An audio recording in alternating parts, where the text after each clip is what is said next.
Hello everyone, আসসালামু আলাইকুম। কেমন আছেন সবাই? আমরা আলহামদুলিল্লাহ ভালো আছি। আজ আপনাদের সাথে শেয়ার করব বরিশালের গ্রামীণ অঞ্চলের জনপ্রিয় একটা খাবার, বুটের ডাল দিয়ে চিংড়ি মাছ। এটা আমার হাজবেন্ডের অনেক প্রিয় একটা খাবার। আমি বুটের ডালটা আগের দিন সারা রাত ভিজিয়ে রেখেছিলাম। আপনাদের কাছে যদি এত সময় না থাকে তাহলে রান্নার সময় প্রেসার কুকারে 2টা সিটি দিয়ে নেবেন। ভিজিয়ে রাখার কারণে ডালটা অনেকটাই নরম হয়ে গিয়েছে। তো সব মশলার সাথে ডালগুলো ভালো মতন মিক্সড করে আমি ঝোলের জন্য পানি দিয়ে দিব।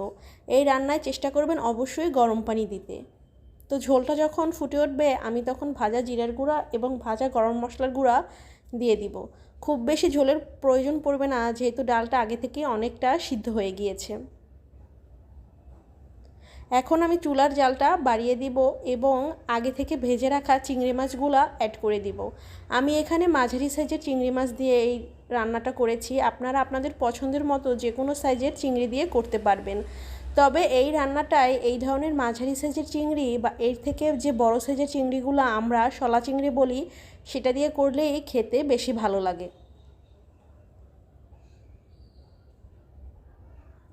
আমার রান্নাটা প্রায় হয়ে গিয়েছে। এই পর্যায়ে চুলার আঁচটা আমি হাই ফ্লেমেই রাখবো।